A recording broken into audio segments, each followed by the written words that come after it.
Good afternoon, everyone. Thank you for spending time with us. If this is your second time with us, thank you for joining us again. This is part two of a conversation we started in November.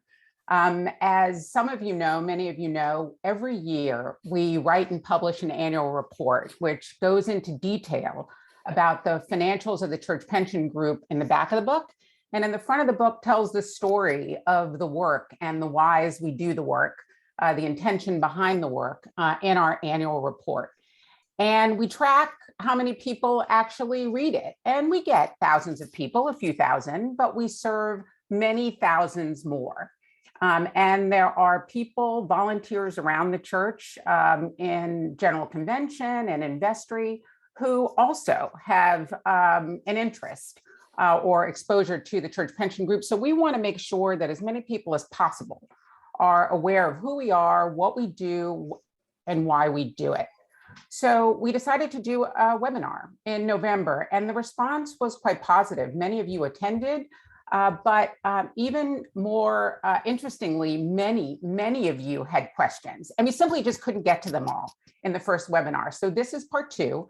We're going to be following up on your questions. I hope you've had an opportunity to view part one. If not, you still have that opportunity, but we're going to sort of pick up a little bit where we left off first, starting with a prayer from the Reverend Clayton R. Crawley. Then I'm going to ask Mary Kate just to give us an overview of a few things. But before we get started, let me introduce people on our panel. As Jermaine said, I'm Patty Favreau. I'm the Chief Communications Officer of the Church Pension Group.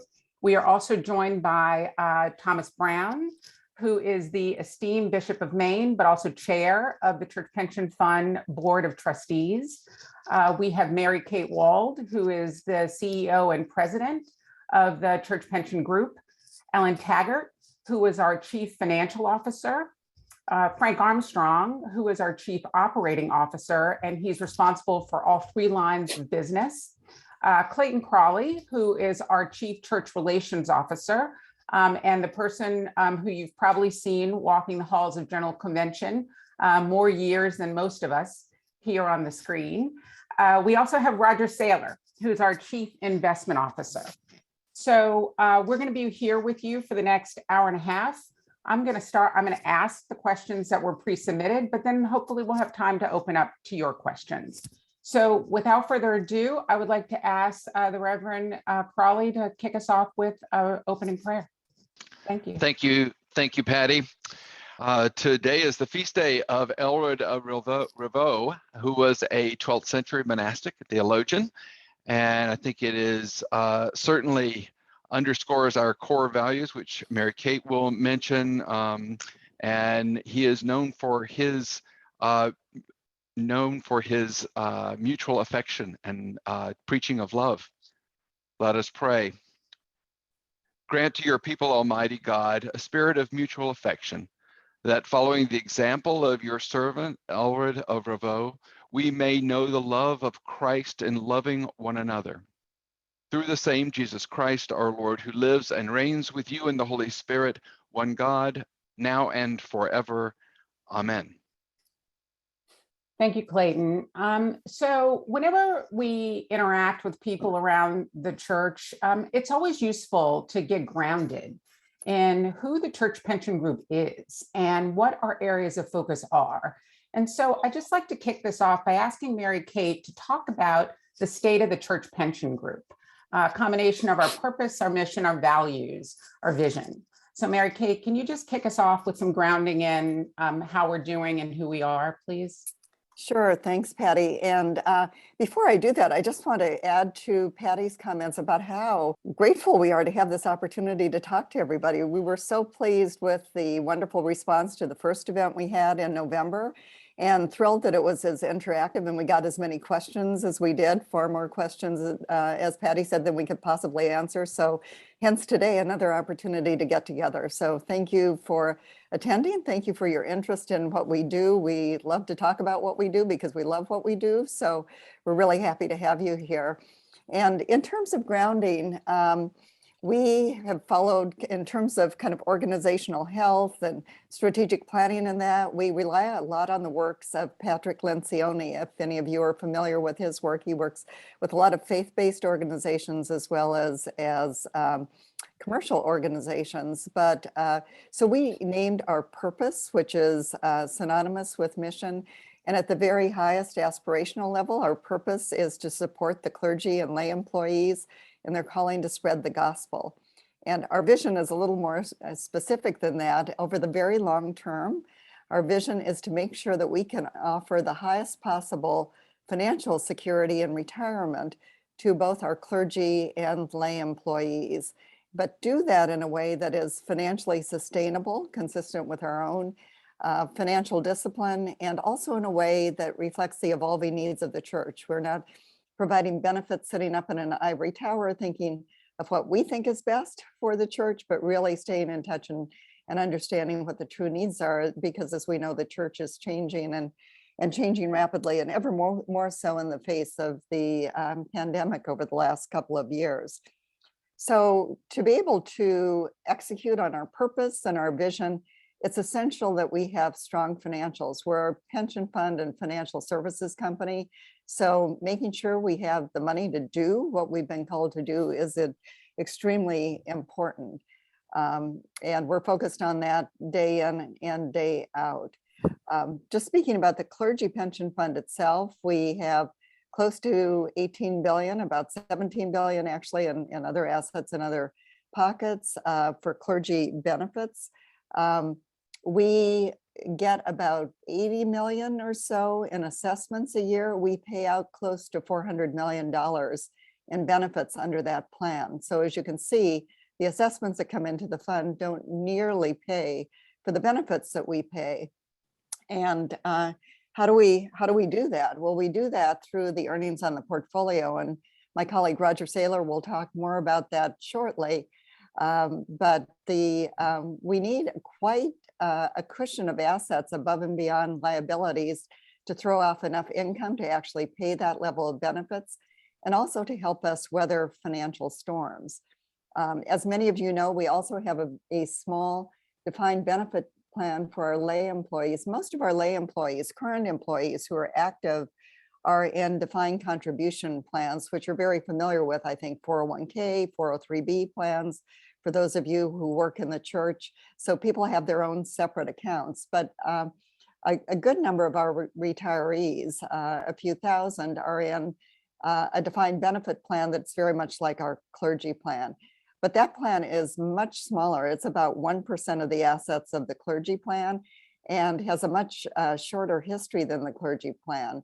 And unlike the clergy plan, we only get 9% assessments from the church as opposed to 18%. So fewer assets coming into the lay plan, and it's a much smaller plan with much shorter period of time over which to generate a cushion of assets that can throw off returns that allow us to do things like pay COLAs and cost of living adjustments and retiree medical and that sort of thing. So we think we do a great job in managing the assets that we've been given to allocate to lay benefits, but we know that for some it's disheartening that we're not able to pay the same level of benefits that we do to clergy. And we're doing our best to growing those assets, and it's we have to patiently do that. But it's the lay plan and the clergy plan are very separate entities. So with both of those plans, part of our planning is to think about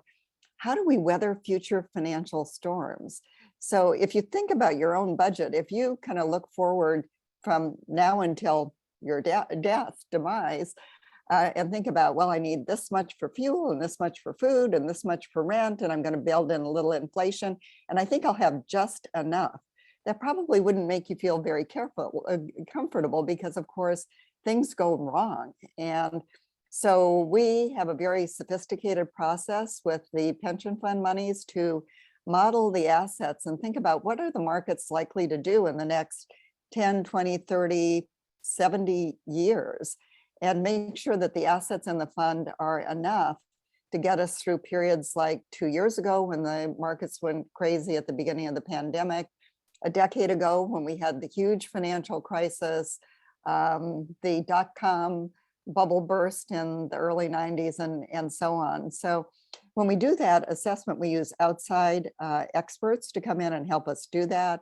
We do it annually. And where we are now is, even though we had a big uplift in assets as a result of the frothy markets last year, we're at a level where we're feeling optimistic and comfortable with the Clergy Pension Fund, that we can support the benefits that we have promised at this point. We're still in a cautionary zone where we don't feel that we can increase benefits. And if for any reason the church decided assessments needed to be reduced, we'd have to revisit the level of benefits at today's asset level. But we're feeling good. With the lay plan, we're kind of this year for the first time breaking even with assets equaling liabilities, but that's without paying a COLA. And so when we look long term, we're very, very cautious and know that we have to be very disciplined in terms of how we spend the lay assets. But the message here is that we're in very good, solid shape, and we're exceedingly prudent and thoughtful and diligent in terms of how we think of how we go about spending our money and how we think about the level of benefits that we're able to provide. So hopefully that's helpful. I know this is about the annual report, and there are a lot of financials in the annual report. So I'm just hoping that provides you a little bit of grounding to start a conversation. Patty, I think that's it on that topic. Thank you, Mary Kate. So at CPG, as Mary Kate just described, we sponsor different types of pension programs, and they're distinct. And we collect money in the form of assessments, which many of you know, and the assessments are not sufficient to cover the expense of those programs, which Mary Kate just described. And so we really do we need strong investment returns over time in order to continue to fund benefits, other programs, products, and services available to CPG. And the burden of that rests on Roger Saylor's shoulders. So Roger, can you talk about understanding how daunting this task is, how important the work of your excellent team is? How does your team think about its annual investment goals? How do you process what we need to earn? Somebody asked, do we have targets? And if we do, what are those targets?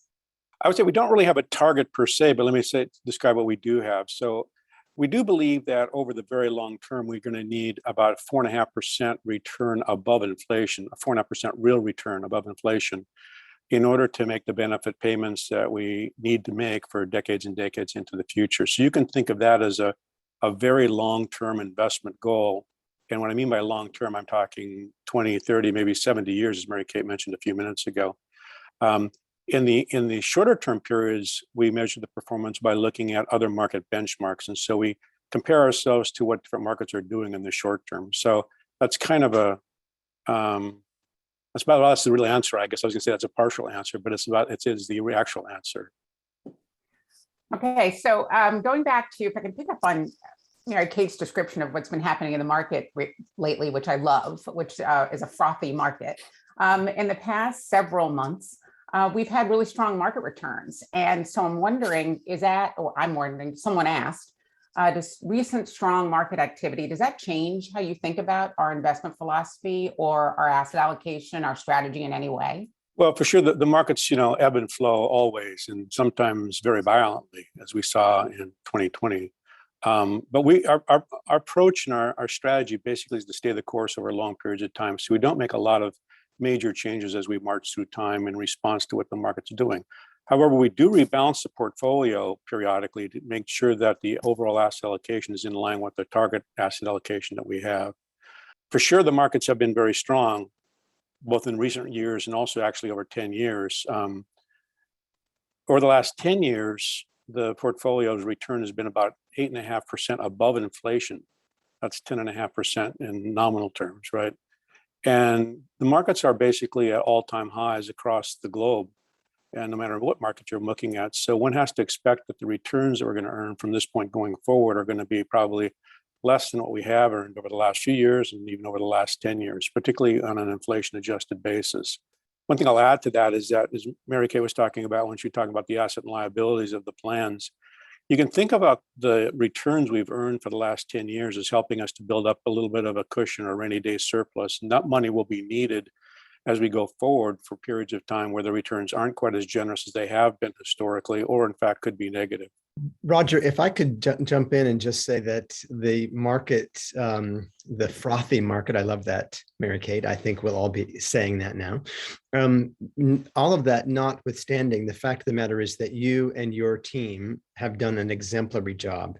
And I want you to hear from me and from the board and from the whole church how grateful we are. And one of the reasons why we're able to be successful is because of our commitment, the board's commitment to making sure that the company is located where it is.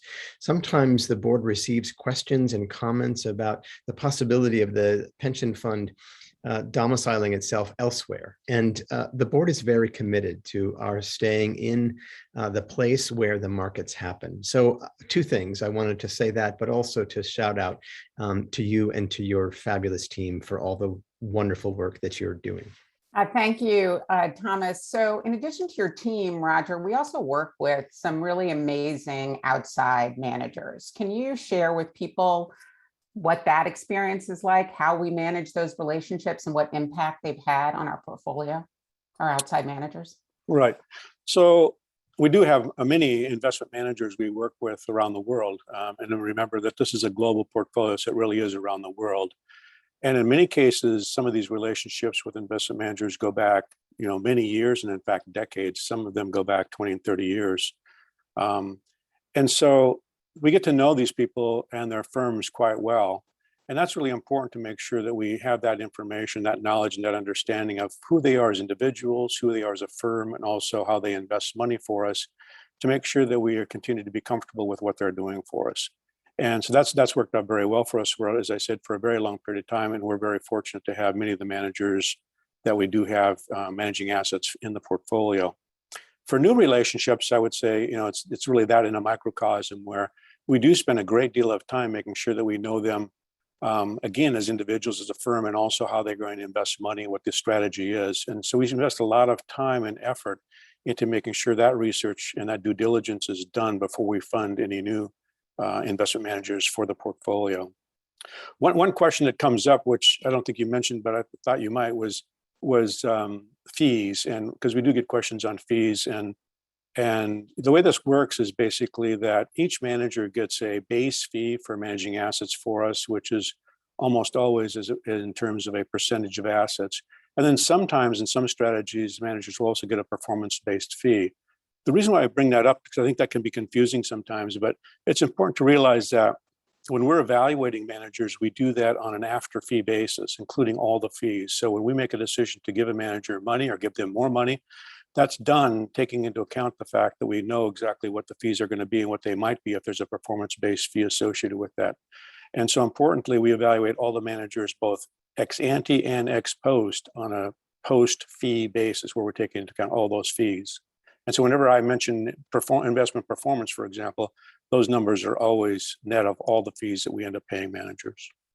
So we received I'm sorry, Mary Kate, would you like to add something? Yeah, I was just going to jump in because we got a question that I think is really relevant to what Roger and I have just been saying, and I don't want to lose it in the shuffle. And that is, somebody asked, as Roger and I were talking about the need for a cushion and to be able to weather hard times, whether we're insured by other entities. So many of you know corporate pension plans have the public PBI. Have outside insurance. So if their pension plan goes under, there's insurance behind it. So they make sure that the pensioners actually get paid. Because we're a church plan, we don't have that. So whatever we have is what we have. And that's just another reason why we have to be particularly careful and prudent, and why we go through take this stress testing so seriously and such. So I thought that was an excellent question, a point I should have made, or perhaps Roger earlier. So Roger, sorry to jump in there, but I thought it was a great point. Well, we also received another question, and I'll two other questions, Roger. I'll give them both to you now, about private equity, and then also about our work in China. Can you talk about those two things, because they both had a positive impact on the work that your team does? Sure. So on private equity, I would say that well, private equity is interesting in that it is probably the highest expected return asset class that institutional investors invest in these days. And it's also interesting because private equity has become an increasingly large portion of the market in which an institutional investor can invest, because companies who started small and private have been able to, in recent years, in the recent decade, been able to generate the funds that they need to have to grow privately. And so companies are staying private longer and becoming larger and larger. And so there's a lot of opportunities in the private equity space that we need to be in the private equity space in order to participate in those opportunities. Now at CPG, we have about 30 years of history of successfully investing in private equity. And private equity has been really important to the success of the portfolio in terms of the rates of return earned. That long history has been particularly important in allowing us to gain access to some of the very best managers in the private equity space around the world. And that network that we have of private equity managers and other people like ourselves who invest in private equity extends globally. And that allows us to help, that network helps us in when we're conducting due diligence on firms, monitoring the investments, and also making sure that we partner only with those managers which meet our high standards. It's worth noting a little bit about what goes on inside these private equity portfolios, I think. Some of the companies that we invest with will be investing in very innovative types of things, including biotechnology or electric vehicles or information technology. We all have a lot of technology we're using today, and all of that technology probably at one point in time came from some venture capital firm or private equity firm. And that was important in the development of that technology.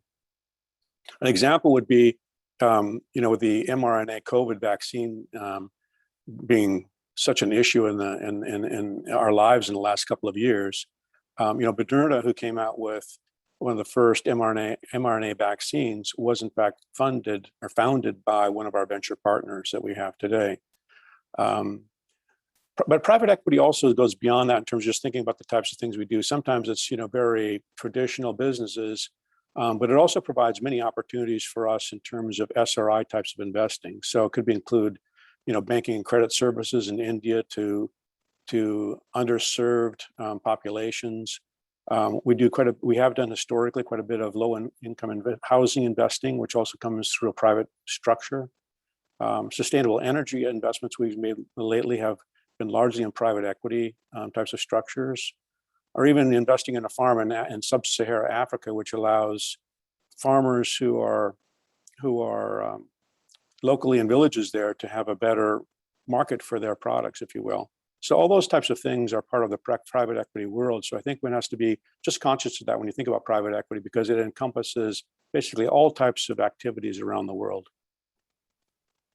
Yeah, it's been really fascinating to learn about the private equity work we do. I would encourage some of you, if you're interested, in the intersection of private equity and socially responsible investing. We got a lot of questions about socially responsible investing. We always do. And a lot of those opportunities, the positive impact investing, is in this private equity space. And we do have videos that are available on our website and on our YouTube channel if you want to learn more about some of our private equity types of where the intersection of private equity and socially responsible investing is. I would commend those videos to you and our Insights and Ideas events, which you can also learn about on our website. So thank you, Roger. We'll be coming back to you probably a little bit later to talk more about socially responsible investing. But now, sticking on this theme of the numbers, I'd like to move to Ellen Taggart, who is our Chief Financial Officer. And we got a lot of questions about, we've talked a lot about the assets in the portfolio. We got a lot of questions about how we figure out how much money we need in order to pay benefits, in order to cover liabilities. And so if you could just explain to people sort of what is our thought process? How do we make sure we have enough to do the things that we've promised to do? Mary Kate touched on it a little bit, but maybe you could go into it a little bit more. Yeah, thanks, Patty. So before I go into a little bit more about what Mary Kate talked about, I think it's worth, because Patty pointed out to everyone that you get to see the financial statements at the end of our fiscal year every year when they're presented to you. So I'm going to spend a little bit of time just talking about those assets and liabilities and how we think about that data relative to what Mary Kate talked about earlier. So I'll hopefully circle back around, but the front part's a little basic, maybe a little dry. But those financial statements are prepared and presented under US GAAP accounting principles.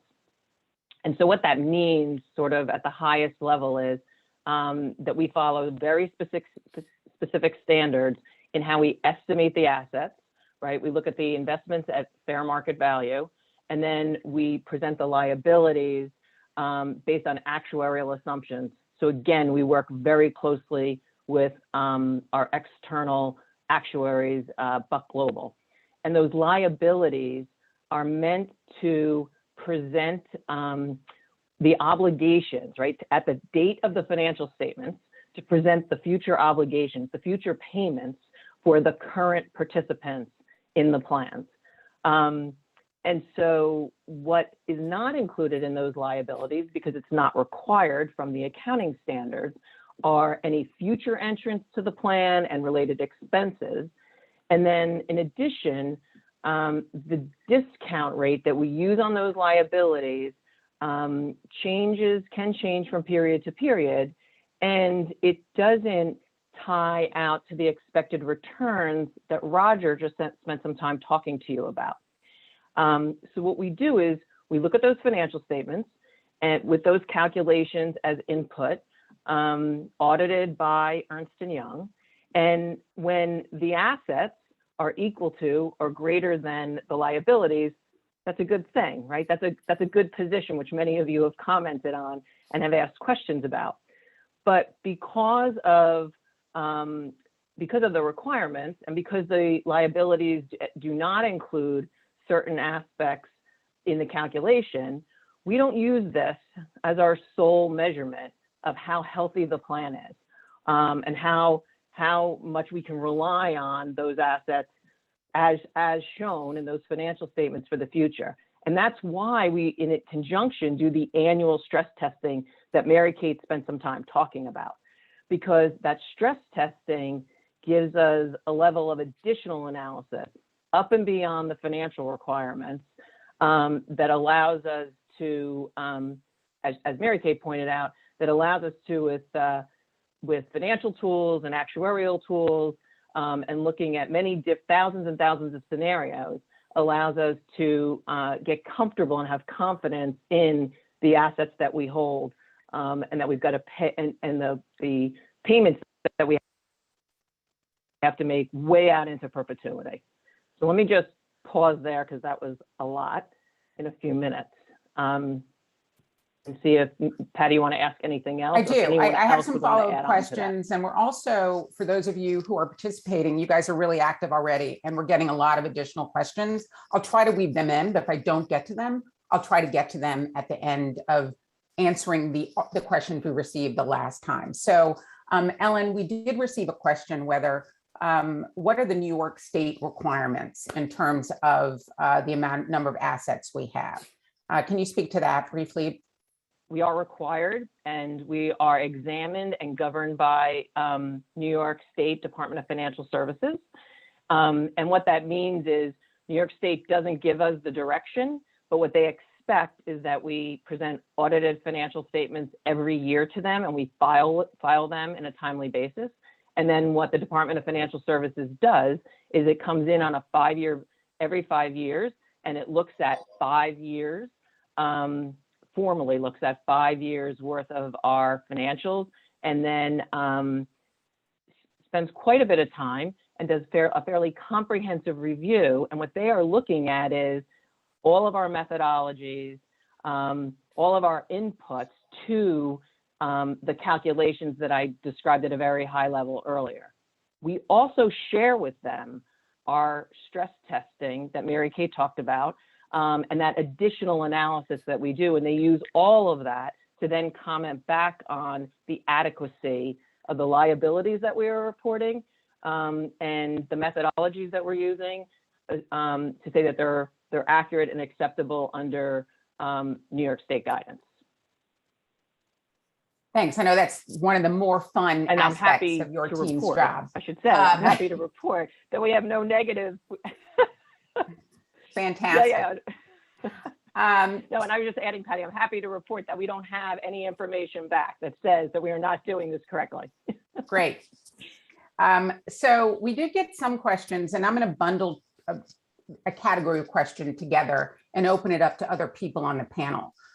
We are in 3 distinct lines of business: employee benefits, church insurance, property and casualty coverage, and publishing. And we received a question about commingling those assets and the relationship that those budgets and P&Ls have to each other. So I'd like you to respond to that. But we also get questions about commingling our pension funds, whether we've done it in the past, whether there's a possibility of doing it as we look for combining the lay plan and the clergy plans. So Ellen, could you first answer the question about the lines of business and how distinct they are? And then I'll open it up maybe to Mary Kate or somebody else to talk about how we must keep the pension plans distinct. Yeah, sure. So within those lines of business that Patty described, benefits, property and casualty, and publishing, we have legal entities set up, right? So the life products, benefit services that are provided within the benefits line of business we have a separate legal entity as an example for the Church Life Company. And so I want to point that out because those legal entities create very distinct lines and separations legally, and also in how we then manage assets associated with those different lines of business. So we lean on Roger's team and their expertise to be efficient, effective, to manage all of the assets. But the point is that the actual assets, let's say in Church Life versus property and casualty, are separate, need to be separate, and are managed with the same strategy, potentially given or strategies that align with those lines of business, but they are separate from a financial perspective, and there's no opportunity, no flexibility to move assets from one legal entity to another legal entity. We don't have that flexibility at all. The other thing that I'll point out is we have no flexibility to use any of the assets of the church pension fund and use those assets to help out or fund one of those business lines like the property and casualty company. So it's really important that Frank and his team, with the support of all of us, keep those business lines operating in a financially sustainable way, because they have to self-fund their own operations. So let me stop there. And Patty, do you want to go to someone else about the plans? Because I can make some comments about the plans as well, if you'd like. Well, since we keep coming back to Roger's team, and their ears must be buzzing. Okay. And somebody asked about succession planning. So understanding how important the work of the investment team is, and that Roger will not be in his chair and other people will not be in their chairs forever, no matter how much we'd like that to be the case. Mary Kate, maybe you want to talk about the work that we do actually around succession planning to make sure that we do we're thinking about the future of the leadership of these important areas in our organization. Oh, absolutely. And succession planning is important not only on the investment team, but across the organization. We spend a great deal of time on it. We have defined key roles, and for each of those roles, we have a 5-year plan. So we know where we're grooming people to be successors. We know where we're going to have to go outside the organization to hire people most likely.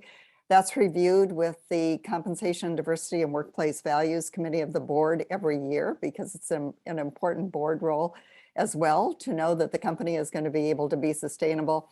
Obviously, very important in investments. We've recently had a bit of a chair shuffling on the investment team and some senior roles, and have been able to elevate some people who have been being prepared for larger, more important roles for some years. So it's a very thoughtful process, definitely in investments, but on every other team as well, because otherwise we can have lots of expertise walking out the door when people retire or find greener pastures, and that just can't happen given the responsibilities we have to the church. So I really appreciate that question. It's great to be able to speak to it. Thanks, Patty. Thank you. Is there anything, Ellen covered how we must keep these entities distinct? Is there anything that you would like to add before I move on to the next question? Well, if I could add just, you mentioned quickly the lay plan and the clergy plan, and I know we had some more questions on that after I spoke to that. I think it's really important for people to understand that those are two distinct, separate pots of money. And someone was asking, could we actually combine them? We can't, unfortunately. And so we really have to, for lay employees, we really have to take the assets we've been given to the church and use them shrewdly and wisely. With the clergy plan, we've been able to build up assets for over 100 years with really great investing and developed a cushion that allows us to underwrite things like COLAs, as I said. That's just not been possible with the lay plan for a few reasons. Number one, it was too small for a while to get into the areas of investment that really generate the high returns like private equity and venture capital. We can now do that. So all the opportunities that are available to the clergy plan, we're also accessing for the lay plan. So that's allowing us to build the assets at a faster clip. But the other critical thing is that the General Convention said that there's 9% assessment for lay, 18 for clergy. So at 9%, we're never going to be able to offer the same level of benefits to lay employees. So I think it's something we're really grateful that the church at the last General Convention passed 2 resolutions asking us to study benefits for lay employees. One, we submitted on a timely basis over a year ago to Executive Council. We're working on another that is due for General Convention. And it gives us an opportunity to talk to those issues, because we can't solve the equity issues as a pension fund when pensions are based on compensation and such. It's really a question of how are people compensated, kind of what is the church willing to do in terms of the level of monies that they're going to take to put into these pension plans. So I think that we're doing quite a responsible, actually extraordinary job in taking the monies we get and investing them and using them shrewdly to provide the best possible benefits, but there are limits. And one limit is we simply cannot commingle assets. We can't take money from the clergy plan and be able to supplement the lay assets. So it's frustrating for us because we know that a lot of lay employees wish and believe that they're entitled to similar benefits. We don't disagree with that. We just simply haven't been given the tools to be able to achieve that. Thank you, Mary Kate. So we're getting a lot of questions, and I'll use this to segue over to Bishop Brown and Mary Kate, whoever would like to add in, but we're getting a lot of questions about the relationship between values. They're described as church values, but we hold these values in common. So the relationship of values and the way we think about our assets and our portfolio. Can we, Mary Kate, maybe you want to talk about how we're a values-based organization? Thomas, if there's anything you would like to add, we're getting questions about how we think about the portfolio in terms of our values, how we make sure we're keeping our fiduciary responsibility given everything that's going on in the world. So could you guys speak to that, values and the money and the relationship between that? I mean, I think first of all, from values, it's important to articulate, and I should have done this at the beginning, our core values as an organization, which we think really uniquely define us. And our core values are professionalism, compassion, and trustworthiness. And those values drive everything we do, whether it's socially responsible investing, our zeal behind promoting diversity, equity, inclusion, and all sorts of things that I think and our employees would agree, and hopefully our clients make us a very special organization. But in terms of being values driven, let me just start with running the company. All of our businesses are focused on sustainability. Starting with our very building in New York, we're LEED certified, LEED Gold, which was not easy when we moved into a very old, century-old building to make our space LEED certified, but we were determined to do it. And we have to live in that space in a way to be able to maintain that certification. On the insurance side, our insurance agents that are out around the church, helping them convert to LEED and Energy Star appliances and different equipment. We give extra credits to our financial incentives to our insurance representatives who use hybrid cars and electric cars. So things like that. We focus on doing a lot of things electronically as opposed to paper, increasingly so, dramatically reduced printing expenses and such. So there are just a lot of things. We engage our employees all the time in thinking of ways to enhance best practices and how we live and how we carry that out. E-publishing and our publishing business, just a lot of initiatives. But of course, it also spills over to the investing side.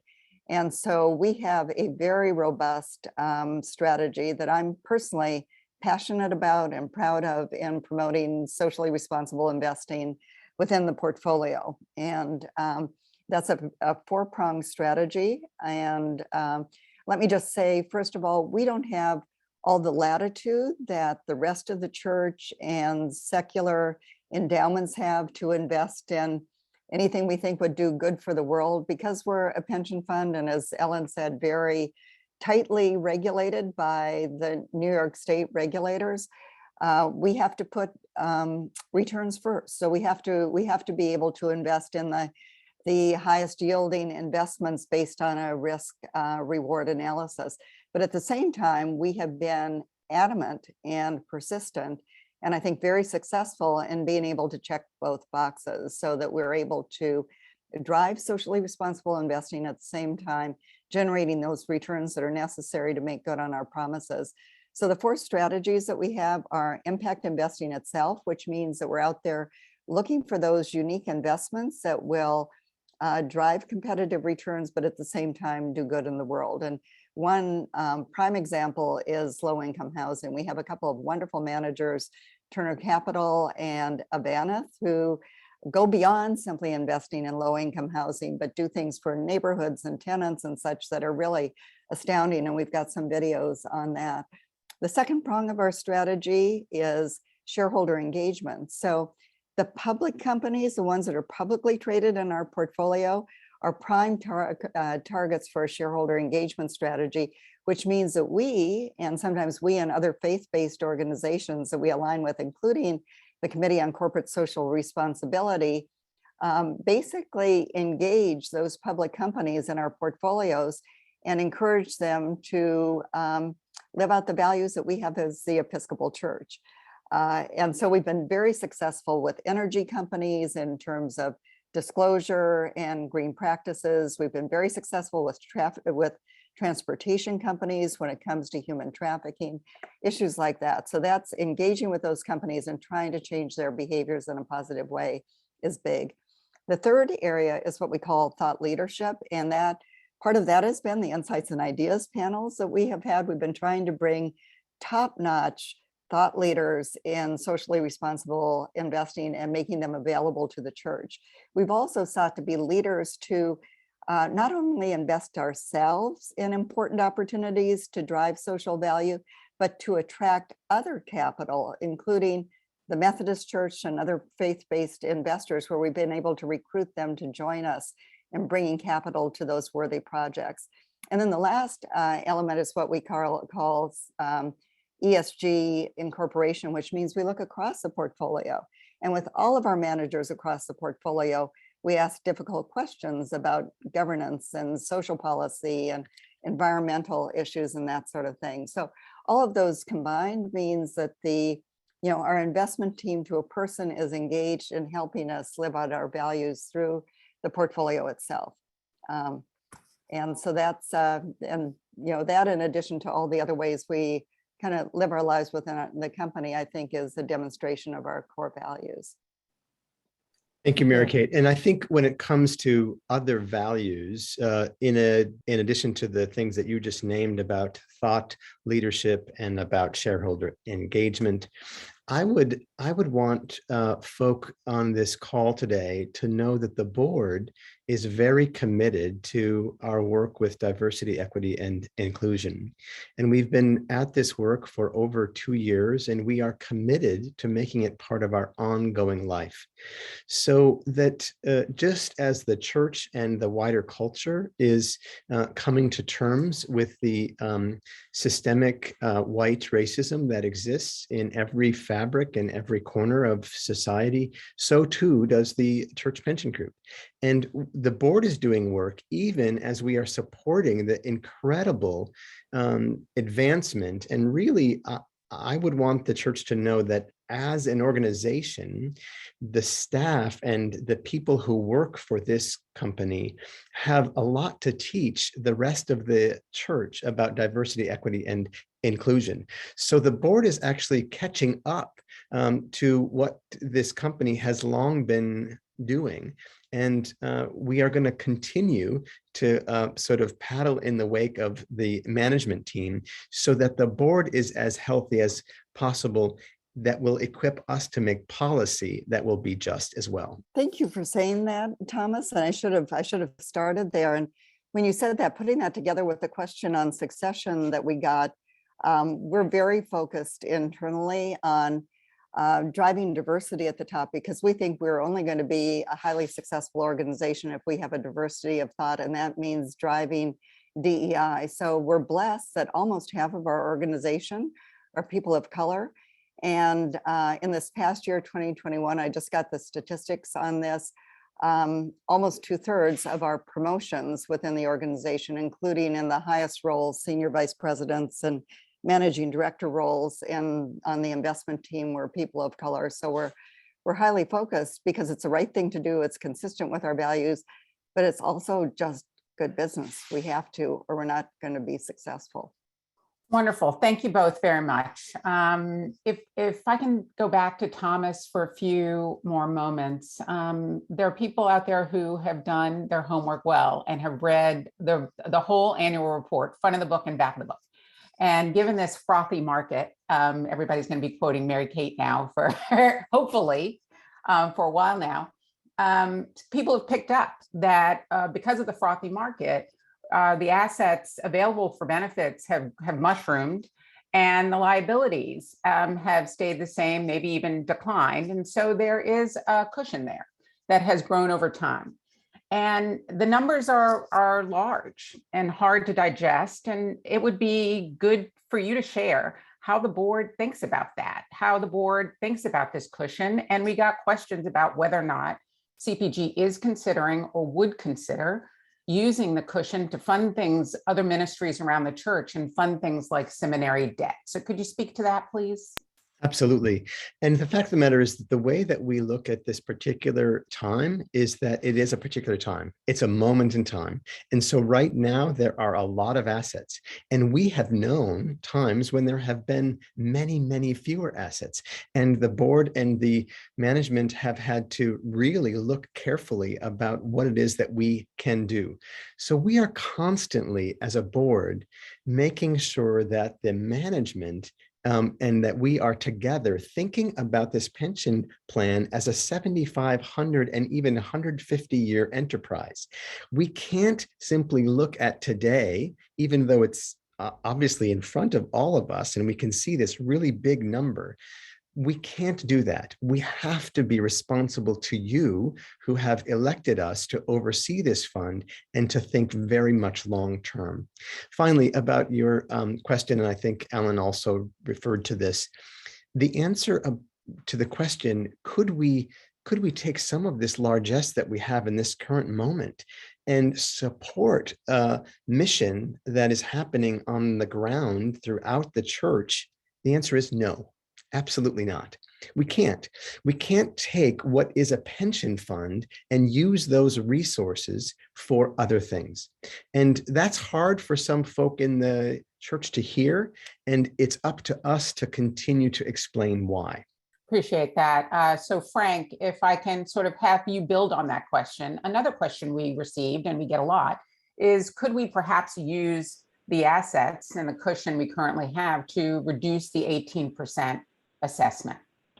Thanks, Patty. Yeah, well, so, as you've heard through others, this is something that we spend a lot of time on, is sort of analyzing the financial position. And one of the things we do discuss and have analyzed is the impacts of, what if the assessment, what if the 18% rate was reduced? We do that because that's just part of what we need to do to run a pension plan. But we also hear and recognize that 18%, could be a cost burden. And so we're in constant discussion. So Ellen spoke earlier about our asset liability modeling and our stress testing. So we include every year in that stress testing the what ifs. What if the 18% was reduced to certain numbers? And what we want to test is our confidence level. So again, the board wants to be confident that there's a strong probability that we'll be able to maintain paying benefits to current retirees and to future retirees. Again, future retirees, forever sort of thing. So, the important thing to know is that when we look at this and we talk about this need for a cushion, that 18%, it doesn't cover the full cost of benefits that makes up the clergy pension plan. So it covers some of them, but the full array of benefits, there's a gap there, and any reduction in those assets, all else equal, is going to widen that gap. So it means we need to pick up that by that asset cushion that others have spoken about. So the bottom line, a significant reduction in assessment, that's going to have a material financial impact. It's certainly something that we hear questions about. And if the church really signaled us that this is a desire and it's something that the church wanted to take a look at, we would have to analyze those impacts further and have discussions, as Mary Kate said earlier, about any potential changes to benefits. It's all depending upon how much that 18% is being asked to be reduced. Okay, so staying with you, Frank, unless anybody had anything else to add. Mary Kate? Yeah, I just want to say on that, I think we probably would have the authority to unilaterally reduce the assessment rate, but that would be such a major thing that wouldn't be something that we would do, at least I think under Thomas and my leadership, without a strong signal from General Convention that was the desire to do that, because it would, as Frank said, then we'd have to look at the level of benefits and that sort of thing. So it would be a major change, but one that we certainly wouldn't want to ever take on in a vacuum. It's something where we want to be collaborative with the church. Thank you. So Frankie, we also got questions about the impact of clergy deployment trends, the trend to part-time clergy, fewer clergy, what impact that has on the financial strength of the pension plans. And some younger clergy asked, what does the future look like for them in terms of benefits? Do you think they're going to be the same? They're going to change? Could you speak to that? So this is also something that we are aware of and we anticipate and model. So we model the impact of different scenarios of what changing deployment patterns are, different ordination ages coming in, and so every year. I'll start out with that. In general, changing deployment and demographics is not an area of significant concern from a financial position of the fund. Obviously, there's concern. There represents other concerns, but in terms of the fund itself, it's not a major significant concern. And I want to speak to that a little bit. We modeled several scenarios, and one of them is sort of steady state, which means, every cleric that leaves, a new one comes in, and we base the new one on the current state of the church and what a new ordained cleric might look like.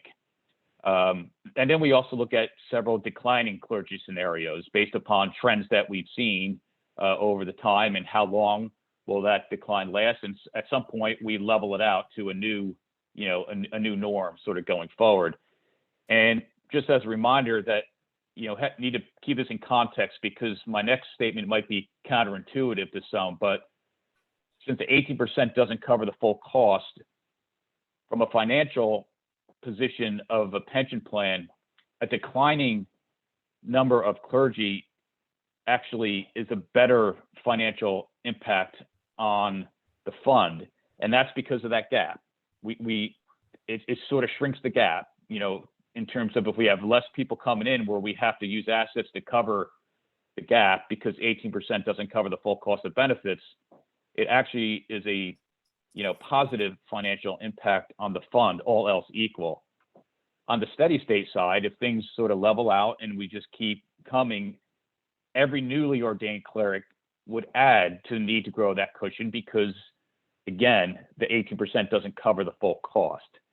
And as Mary Kate spoke about earlier, the current cushion is adequate for that. So when we hear questions about what about newly ordained clergy and the confidence that when they retire, 30, 40, or whatever number of years from now, what will it be like? And I would say all of our modeling includes that. So we assume that newly ordained clergy are going to receive the same benefits as current retirees. That has been the ask of the church, and that's how we manage the plan, both in terms of the administration of the plan and the assets and the investments, so that we can deliver on that commitment.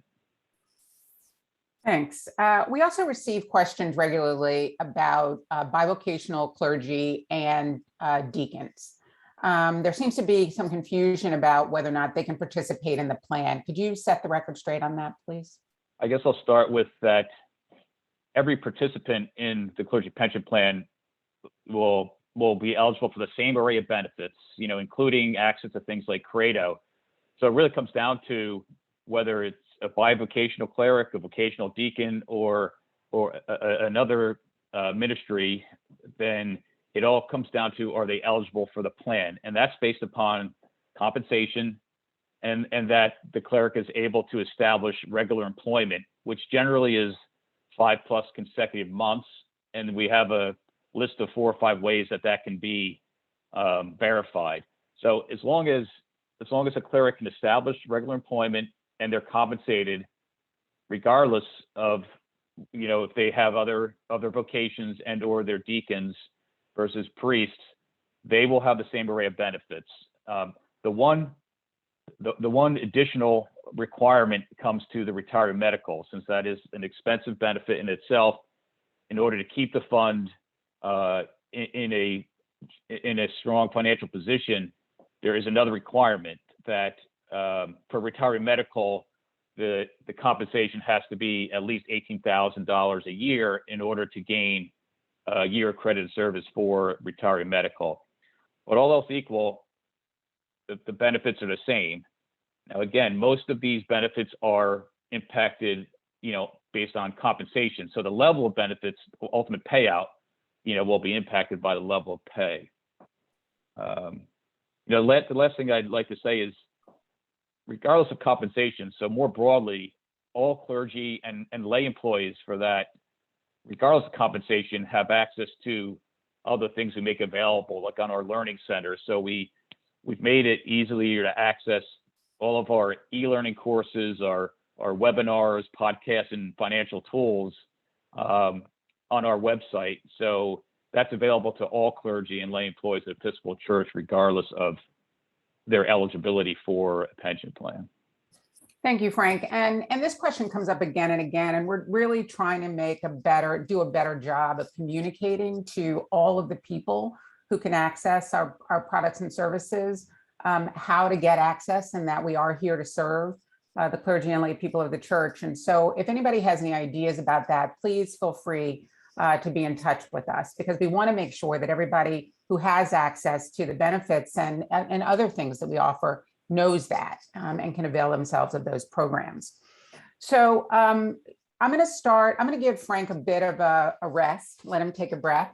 But there's a lot of questions we received on this topic of parity. First, we were asked, and I guess, because we are the pension provider, we get asked questions about compensation parity around the church, like what we can do to change, to address compensation disparity between clergy and lay, between different races, ethnicities, women, between bishops and clergy. I'd like to invite Bishop Brown or Mary Kate to talk about that. Great. I can dive in and Mary Kate can follow. The fact of the matter is that these are real concerns and we share them. We are aware that things are not equal. And what's also true is that the pension fund can't do this. This is not our job. We are eager to join with the church in addressing this. But when it comes to compensation, that is negotiated at the local level. So what it is that I negotiated with the people of Maine when I came here is a matter between Maine and me. And we simply report that to the pension fund and assessments made on that. And that's true for every single person who is employed in the church and a participant in the pension fund. So it's frustrating to many who see this large number of financial assets that the pension fund has. And then you look at all of the ways in which you just described, Patty, the ways in which equity is not true. And it's understandable that people say, well, what are you doing, CPG? And what we are saying is, let us be a partner and understand that compensation is not our primary or even any of our business in some ways.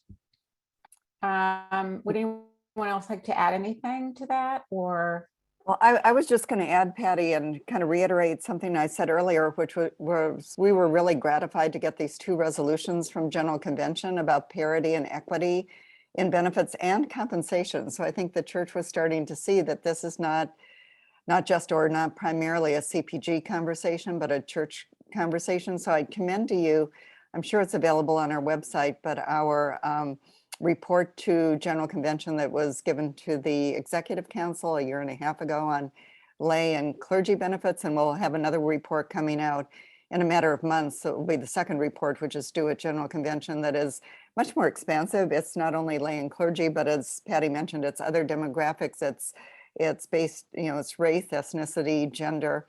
And actually being asked to do that report gave us an opportunity to go out around the church. I can't tell you how many, it's probably a few dozen listening events that I have held and been accompanied by many of our trustees to talk to various demographics, lots of women clergy and lay employees per se, Black, Asian, Indigenous, trans, LGBT, across the board of all different demographics who may feel that they're issues of equity and how they're treated from a compensation and potentially a benefits perspective. So even though a lot of what we hear in those listening events is not kind of in our lane because it's all about compensation and employment opportunities and mentoring and the ability to advocate for oneself, it did give us an opportunity to kind of put a light on those. And so we'll include some of that information, which is of course anecdotal, but it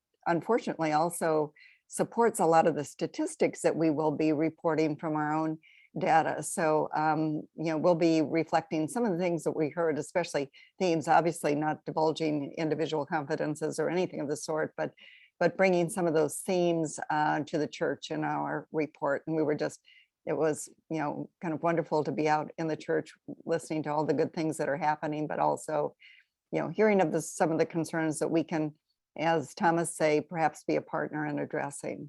And I'll jump in here before heading over back to Frank with some more questions on parity. We were asked whether or not we would consider doing research around lay compensation, similar to the research that we do with clergy compensation. And because that relates to an area that I'm responsible for, I just want to respond that we have an interest in understanding what lay compensation is, but we don't have access to that data. We do sometimes, but in a lot of cases we do not. And so I'm going to work with Matthew Price and our group to figure out what the feasibility would be of getting more information on lay employee compensation. And we'll see what we can do because we've been asked this question enough. And we would like to know what the compensation trends are among lay employees. So more to come on that. Thank you for the question. We're going to look into it and we will get back to the church when we're able to figure out how we can get our arms around more of that data. So moving on to Frank and others, one of the just rich areas of parity conversation is around lay, clergy, pension parity. We got a lot of questions that boil down to what can we do? What are we doing? And when will we be able to hear, see, read more about that? We've talked a little bit about that here in bits and bobs, but since you are spearheading a lot of that work, can you talk about what we're doing around lay and clergy parity or disparity and some of the things that we're thinking about going forward? You know, Mary Kate, you had mentioned already that, you know, the work our teams are doing to provide reports to the church to at least inform, you know, how the plans operate now and what opportunities there are. And like everything we do, we listen to understand the needs and the changing needs of the church. And we've been asked to administer plans that meet the needs of the church, and we will listen to that and adjust where we can to meet those. So this is something that is front and center in what exists today and what we're able to do. We look for opportunities, as I mentioned before, to at least make sure we provide access to everything we put out there in terms of education and on our planning, financial planning, and other things, you know, in front center on our website. We look for ways to strengthen the lay contribution, defined contribution plan, and look for ways to reduce, you know, our own fees around there and offer the appropriate selection of array of options. And we're going to continue to look for opportunities to do that. And then we have the denominational health plan, which covers, it's probably 2/3 lay employees and about 1/3 clergy. And that's something else where we, you know, pay attention to the growing needs of the members in those plans and really try to leverage and balance the cost, which we know is an issue, with maintaining comprehensive package of benefits that are affordable in the long run. Thank you.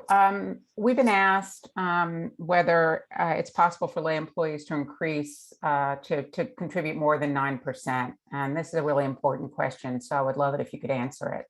The lay defined contribution plan, we benchmark the plan to similar nonprofit organizations as well as public as profit for-profit plans, and the 9%. So again, it's the 5% base contribution and then match up to 4%.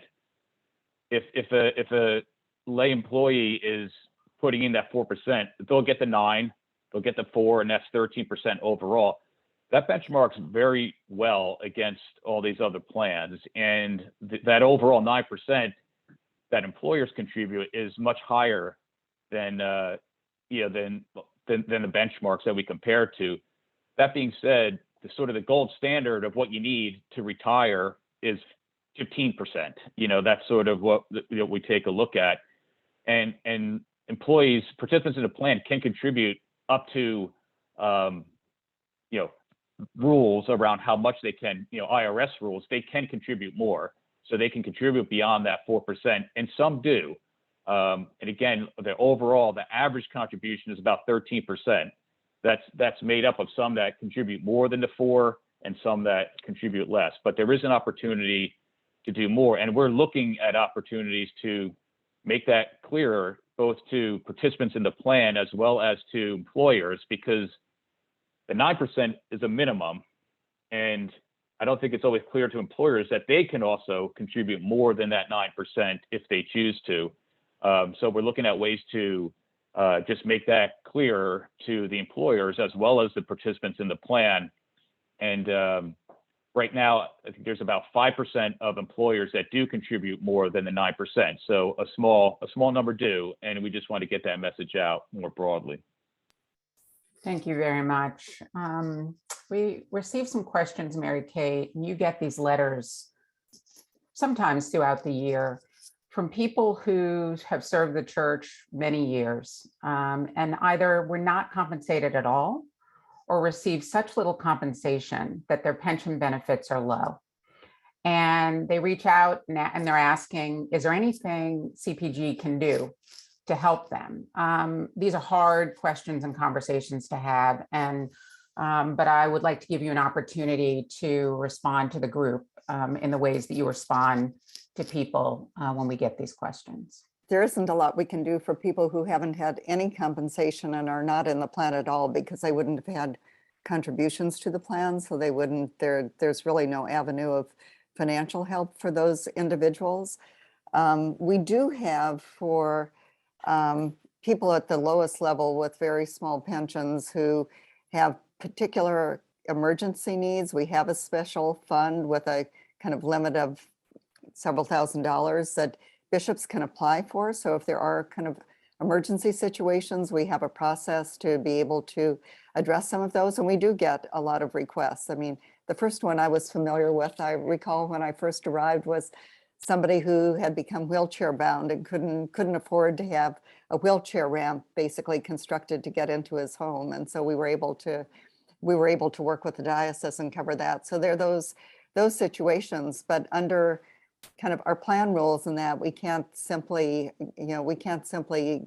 gratuitously give people extra monies. That being said, the plan and Frank could go into more detail, but the plan is geared to give people at the lowest compensation level disproportionately higher benefits. So under a formula, those at the lowest levels actually get a little higher pension proportionately than they would at higher tiers, and that generally dissipates as you get to higher tiers of income. And also some things like medical care and that sort of thing is they're dollar-based allowances, so they also disproportionately help those who are at lower tiers. And we did revise the clergy pension plan in 2018, and we're able to do a little bit more there for people at lower tiers, but we did what we could without making the plan financially not viable. And we do look at these dollar amounts that I mentioned and that kind of minimum pension for people at lower tiers. We look at that every 3 to 5 years to benchmark. So we'll be looking at that again in relatively short period of time. But unfortunately, there's because pensions are based off compensation, there aren't very many levers we can pull in those situations. But Frank, is there anything you'd like to add to that? I think you largely covered it, Mary Kate. That's the way the plan. It's the plan that we've been asked to administer. Is that it's based on compensation, so that a participant in the plan can retire with financial security similar to what they've been their lifestyle prior to moving from active ministry to retirement. There's different ways to develop pension plans, where more could be done, but that is sort of balancing out, who wouldn't get as much as they would in the current plan, and who would get more. So there's ways to do that, but that is something that we would want more direction from the church to see if that is something that we would want to model some of the impacts of those type of things, which we state in some of these reports that you mentioned, Mary Kate, on the DO45 and the resolution that we're working on now for the report. The last thing is, you mentioned this, but there's fixed dollar amounts kind of sprinkled within the array of benefits to address some of that. And every 5 years, we do look at those dollar amounts just to see if they should be changed. And this is a year that we're doing that work. So, we'll do that work this year. We'll talk to the board about some potential opportunities there on adjusting some of those fixed dollar amounts. Okay, so let's bring another voice into the conversation as we near the close. Clayton, every once in a while we get questions. We have close ties with many denominations, but particularly Methodists and a few others.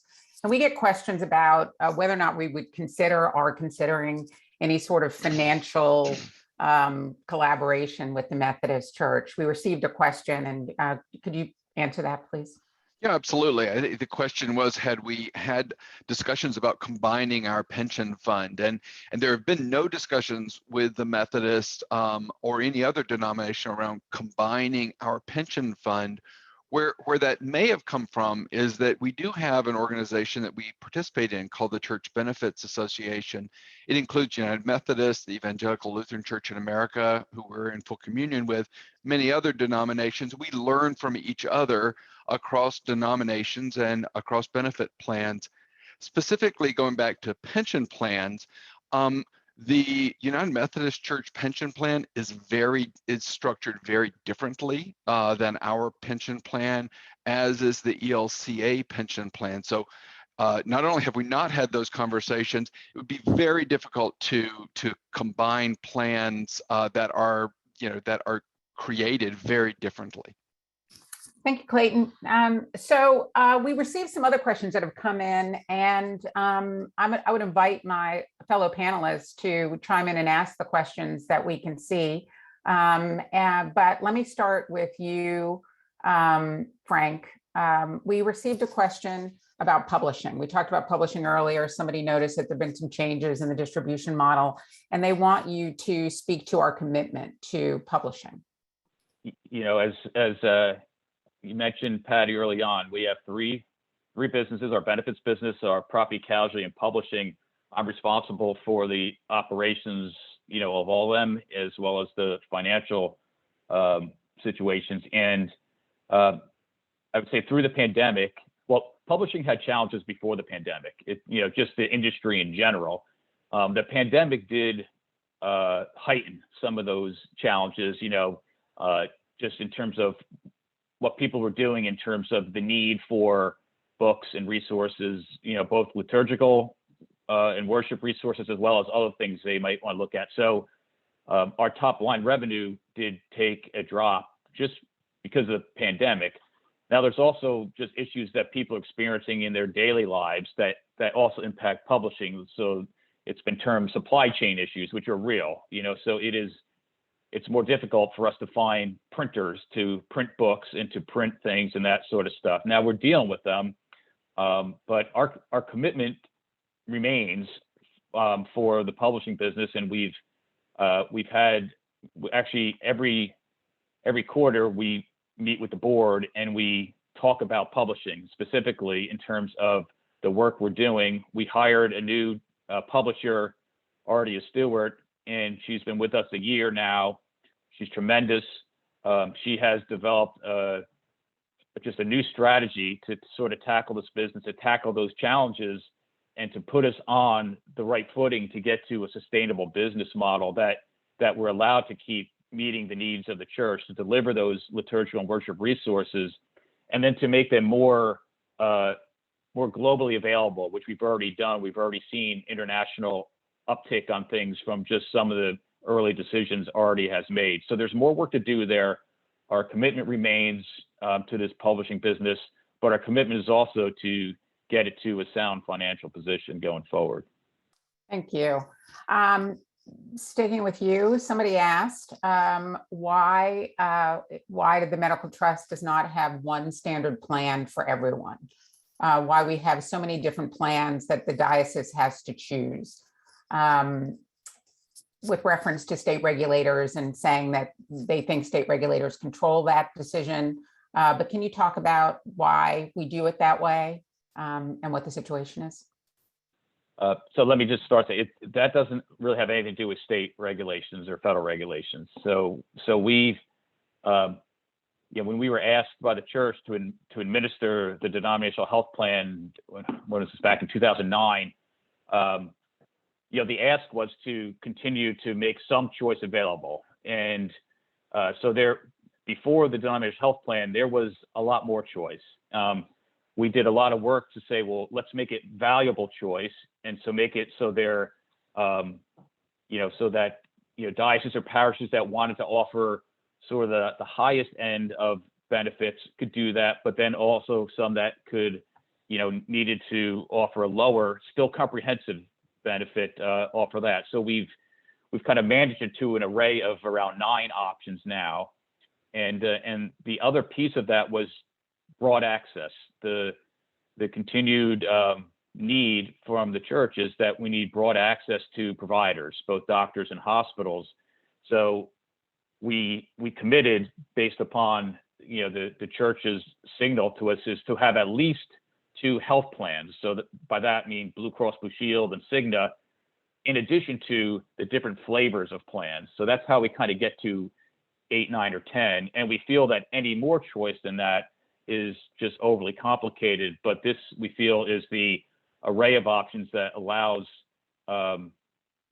parishes and dioceses to keep broad access and to manage their their financial situations. I will say, since that's been brought up, we fully understand that healthcare is expensive, and we're in a lot of discussions with dioceses and churches to say, well, we need more flexibility. We get it. The denominational health plan works for the whole church, and it is still the most cost-effective solution to deliver healthcare to the entire church. That being said, there are local options in places that are lower cost. There's a lot of reasons for that. Some of them are you're not getting the same plan, but that might be okay, for some. And we're going out in a process to kind of compare our plans to those local exchanges. We've done this in the past. We're doing it again so that we can bring that information to the church to say, here's how things sort of stack up on an apples to apples. And how do we balance that need for, overall the most cost-effective way versus more flexibility to meet my own personal, financial challenges of keeping the doors open to my congregation. So, we're continue to say that we will administer the plan, and we're open to adjusting that plan to meet these changing needs of the church. And we want to provide information which we'll have available in the next couple months to help inform that conversation. Thank you, Frank. So this is probably the final question, and it was asked many different ways across many different categories. But I will invite Mary Kate and Bishop Brown and Roger to respond. And we get a lot of questions about divestment. What is our position on divestment? Are we thinking about divesting? If not, why not? We talked generally about all that we do with socially responsible investing, but can we talk about the board's philosophy on divestment and how we think about it generally? I'll let you guys decide who should start. We don't have an explicit policy to divest because, as I mentioned earlier, we're as a pension fund and highly regulated, we have to be free to make the best investment choices. And we invest through managers and rely on them to make the best investment choices. And we do have some energy companies in the portfolio, but we also have a lot of clean tech in the portfolio as well. And one of the things that we found to be very valuable, and this is all changing quickly, is that shareholder engagement becomes an important strategy here. So we have had very successful engagement with energy companies in changing their behavior and highlighting environmental issues in their public documents and changing their way of thinking. And I think we're all noticing that these companies are shifting over time, and many of them are providing extremely important capital to helping develop alternative sources of energy because they're being forced to, particularly through people like us who are really resolute about this shareholder engagement. One opportunity we actually missed was with Exxon, and you probably all read it in the paper last year about the incredible success of a firm, I think it's Engine 2 or something, I believe, some young firm that actually got Exxon to have 3 new directors on its board that would focus on environmental issues with Exxon.